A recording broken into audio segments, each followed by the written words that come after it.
Assalamualaikum warahmatullahi wabarakatuh. Hai semuanya, kembali lagi dengan Miss Devi. Hari ini kita akan review soal PTS Fisika kelas 11 Mia. Yuk, kita mulai.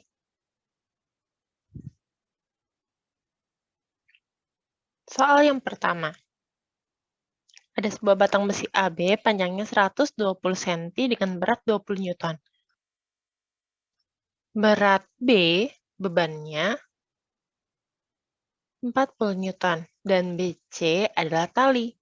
Jika AC sama dengan 90 cm, maka berapa tegangan pada tali? Nah, kalau kalian perhatikan baik-baik di sini, yang pertama yang harus kalian lakukan adalah kalian harus ngegambar lagi. Kita gambar lagi ya. Oh, kita harus buat yang lebih gede.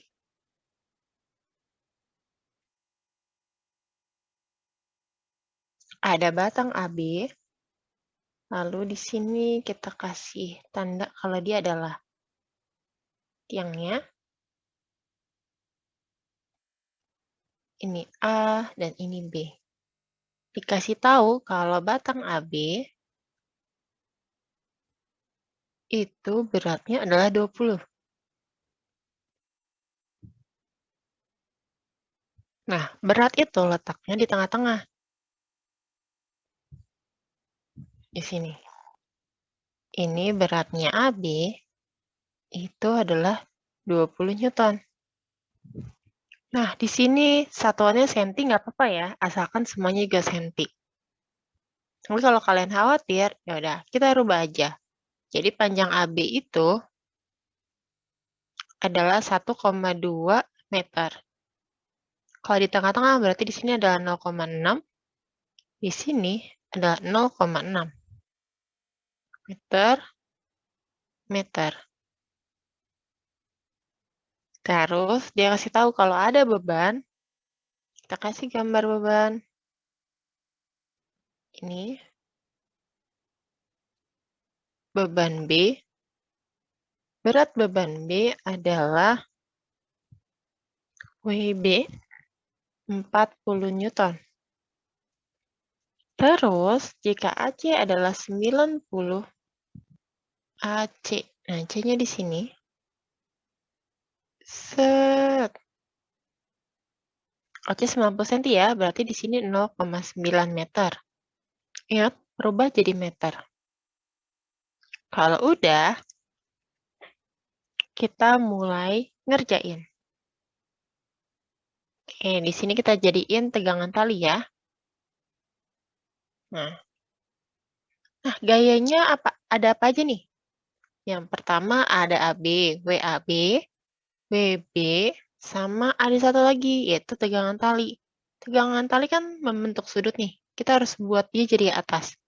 Ini tegangan tali kan tadinya miring ya. Sudutnya adalah theta. Berarti kalau ya kita buat dia jadi berdiri tegak, maka ini jadilah T sin theta. Nah, kalau udah, yuk kita mulai. Kita mulai ngerjain. Lihat rumus keseimbangan benda tegar, sigma T sama dengan 0. Berarti sigma T itu F kali R sama dengan 0. Semua gaya-gayanya dikali sama jarak. Nah, titik porosnya itu di mana? Di AK atau di B? Jawabannya adalah di A. Kenapa di A? Karena pada saat titik A, dia bisa bergerak kiri kanan, yang membuat gerakan B bisa bergerak kiri ke arah manapun. Nah, itu semua tergantung dari A. Poros lah kita bilangnya. Karena porosnya adalah A, kita mulai. Yang pertama, kita mulai dari WAB nih. Kan itu gaya ya? Kan berat juga termasuk gaya. WAB, nah WAB ini ke arah A, jaraknya adalah 0,6. Berarti saya tulis 0,6 dulu ya. Nah, arahnya positif atau negatif? Cara tahunya kayak gini. Ini VAB itu kalau mau ke A, arahnya diputar searah jarum jam. Kalau searah jarum jam berarti positif. Kalau berlawanan arah jarum jam berarti negatif. Karena kita buat WAB kan paling dekat ke arah A ya. Daripada dia harus muter, kayak gini, muter tuh kayak gimana sih? Kayak gini. Set. Nah, sudutnya lebih gede kan? Mendingan pakai yang kuning kan? Yang kuning kan deket tuh. Dari WAB ke A. Set gitu doang kan? 90 derajat kayak. Kalau dari WAB mau ke A tapi arahnya berlawanan, sudutnya tuh gede banget. Nah, itu kita nggak boleh kayak gitu. Kita harus cari sudut yang paling kecil. Nah, kita undo dulu. Oke, kita mulai kerjain. Jadi positif ya nilainya. Kalau udah, sekarang ke WB. Nah, WB dikali jaraknya nih, WB dari WB ke A itu 1,6. Tambah 1,6, berarti 1,2. 0,6 ditambah 0,6 sama dengan 1,2. Nah, arahnya positif atau negatif? Arahnya sama kayak si A. Dia tuh lebih prefer ke arah ini kan, lebih dekat daripada dia harus muter. Muternya sudutnya tuh gede. Jadi, WB juga positif. Nah, sekarang selanjutnya adalah tesin. Kan gayanya tinggal tesin doang nih. Tesin. Ingat, kenapa aku pakainya yang tegas lurus semua? Kalau keseimbangan benda tegar untuk rumus momen gaya itu, torsi ya, itu memang semua yang harus tegak lurus dengan porosnya. Jadi yang tadinya tegangan tali kan tadi membentuk sudut ya theta ya. Kamu harus buat dia jadi tegak lurus sama poros. Porosnya itu mana? Porosnya itu A. Nih kalau kamu lihat baik-baik, nih aku buat dari yang kuning ya. Ini A tuh gini nih tegak lurus. Nah, itu kan tegak lurus ya, lurus. Jadi WAB tegak lurus. WB juga tegak lurus sama A, motong gitu kan. Nah, tesin theta juga tegak lurus. Itu yang dimaksud tegak lurus. Nah, lanjut. Nah, tesin theta sudutnya berapa? Sudutnya theta. Ntar kita pakai permisalan. Terus jaraknya berapa? Jaraknya sama atau 0,2 sampai dengan 0. Nah, arahnya positif atau negatif? Lihat, perhatikan baik-baik. Kalau tesin ke arah sana tinggal muter kiri doang kan ya? Daripada dia harus muter jauh gitu. Set ke belakang. Kalau kamu putar si panahnya itu kan tuh jauh banget ya jaraknya. Bisa 270 derajat. Tapi kalau yang tesin ke arah A, yang pakai garis kuning, itu langsung 90 derajat. Dia lebih enteng. Berarti, karena dia berlawanan arah jarum jam, maka dia negatif. Nah, sekarang kita boleh ngerjain. WAB-nya 20 dikali 0,6 ditambah WB-nya 40 dikali 1,2 dikurang T-nya nggak tahu. Sin theta depan per miring. Depannya 0,9. Miringnya nggak tahu kan?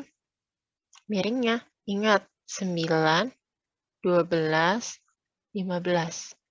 Berarti ini adalah 1,5. Jadi jaraknya CB itu adalah 1,5. Ingat perbandingan Pitagoras ya. Berarti depannya 0,9, miringnya adalah 1,5. Dikali 1,2 sama dengan 0. Oke, 20 kali 0,6 itu 12. Tambah 48. Ini kita buat T min T dikali 0,72 sama dengan 0. 12 tambah 60. 12 tambah 48 itu 60. Kita lanjutin ke sini ya. 60. Nah, Pythagoras T-nya itu kan T dikali 0,72 ya, pindah ruas. Sama dengan T kali 0,72. Jadi negatif ya, pindah ruas jadi positif. T sama dengan 60 bagi 0,72. Sama dengan 83 Newton. Nah, ini selesai. Ini soal nomor 1. Gimana? Masih bingung? Kalau nanti kalian bingung, kalian bisa ulangin lagi videonya. Step by step. Oke, kalau udah screenshot. Kalau udah di screenshot, kita lanjut ke soal yang kedua. Kita hapus dulu ya. Clear. Nah, ini adalah soal yang kedua. Perhatikan gambar berikut sebuah benda dengan massa 8 kilo, terus digantung pada keadaan setimbang. Besar tegangan talinya adalah cara yang pertama kalau kita ketemu soal yang kayak gini adalah ngegambar balik. Digambar ulang dengan garis yang enak dilihat. Kamu bikin dulu garisnya. Ini sumbu X, sumbu Y ya. Terus di sini ada, biar bisa dilihat, ini sudutnya 60 derajat, T1, 60 derajat, terus T2-nya di sini T2, 30 derajat, terus ini ke sini ke bawah, itu adalah 8 Newton, 8 kilogram ya? Bukan 8 Newton, 8 kilogram. Nah, karena di sini kalau nyari tegangan tali itu gaya ya. Kalau gaya berarti semua harus jadi gaya. Ini kan massa. Jadi kan tadi massanya adalah 8 kilo ya. Berarti gayanya atau kita bilang beratnya 8 dikali 10 berarti 80 Newton. 80 Newton. Rumusnya W itu massa dikali gravitasi. Massa dikali 10. Itu cara yang gampang. Kalau udah, kita mulai. Karena dia minta tegangan tali, kita bandingin aja ya. Cara bandingnya tuh kayak gimana? Kayak gini. Nih, kita mulai ya. Kan W berat per sudutnya, sin. Sudutnya tuh ngambil yang mana? Lihat ya. Nah, kita tebelin dulu. Ini kan si W ya.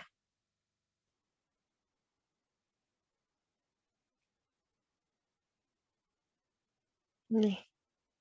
Ini kan W ya. Sudutnya itu yang dipakai adalah yang berlawanan. Ingat, ini kelihatan nggak sih kalian yang garis biru itu? Biar kalian mudah, aku kasih ini. 1, 2, 3. Nah, si W ini, si berat, itu kalau kita tulis, sudutnya adalah yang aku kasih garis gini. Sudutnya berapa nih? 30. Nah, 30 ya. Yang ini 30 nih. 30. Tambah 90. 90. Ditambah sama yang ini. Ini tuh 30.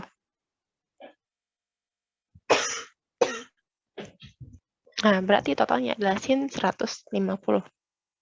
Sama dengan T1. T1 sudut itu yang mana? T1 sudutnya tuh yang ini. Nggak tahu arahnya ya. Ini berapa? 60 derajat. 60.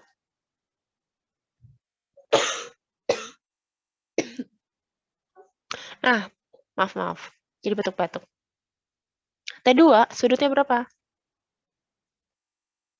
T2 sudutnya itu adalah yang ini. 60. Ini 60 ya. Sama ini 90. Jumlahin. Sin. Berapa tuh?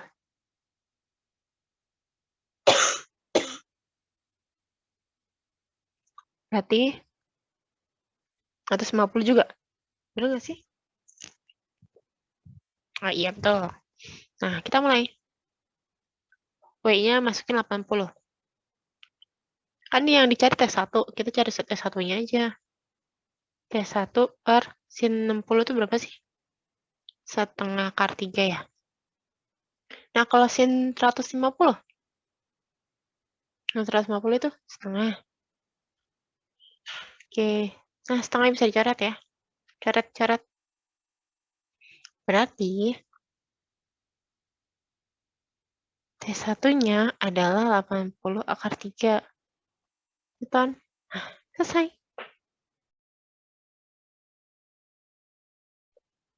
Oke, selanjutnya kita bahas soal nomor 4. Yuk, kita mulai. Koordinat titik berat bidang berikut terhadap titik 0 adalah, kita harus buat dia jadi 2 bidang. Kelihatan banget ya bidangnya. Ini bidang 1, yang ini bidang 2. Nah, kalau udah, yuk kita kerjain dulu.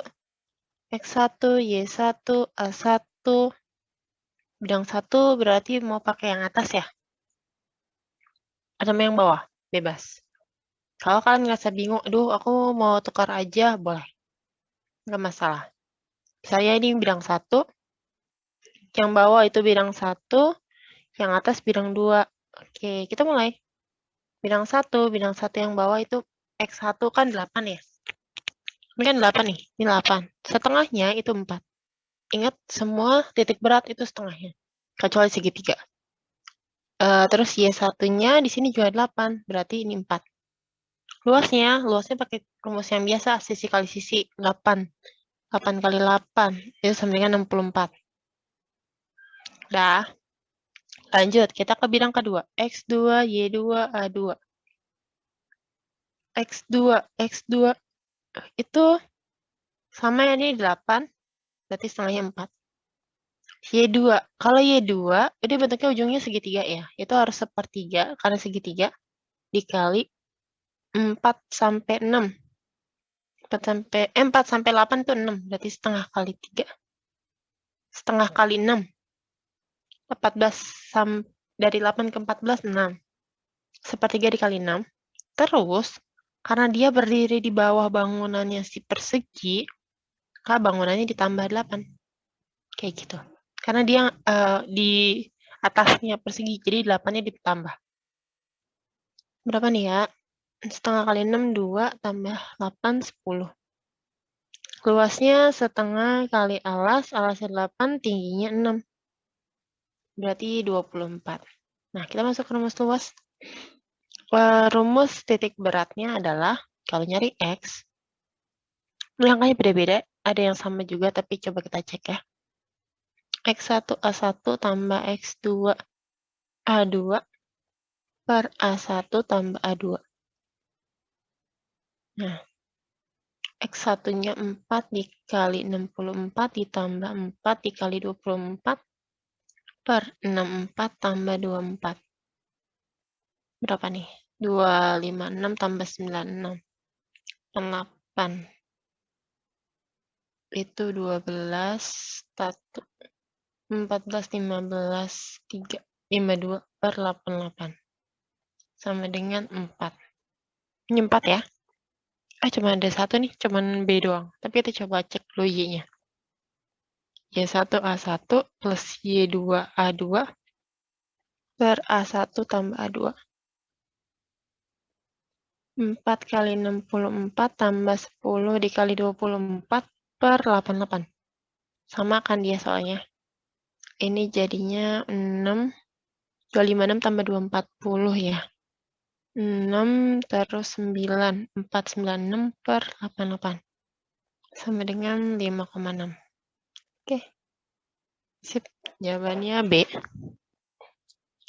Kalau dia ditumpuk kayak gini, ingat jangan lupa perhatikan baik-baik dan hati-hati. Karena harus tambah 8. Karena dia berdiri di atasnya bangunan yang pertama, jadi tambah. Nanti kalau kalian ada soal yang bentuknya masuk bangunan di dalam bangunan, nah itu berarti ntar dikurang. Nanti kita akan ketemu soal yang kayak gitu. Tenang aja. Kan harus paham bahwa bangunan yang besar udah pasti bakal mengurangi bangunan yang kecil. Maka ntar akan dikurang, bukan ditambah. Kalau soal ini kan ditambah semua tuh. Ini masih gampang. Kita mulai penyelesaian soal berikut ini. Koordinat titik berat bidang yang diberi warna oranye terhadap sumbu X adalah, kalau kalian perhatikan baik-baik, di sana ada 2 bangun.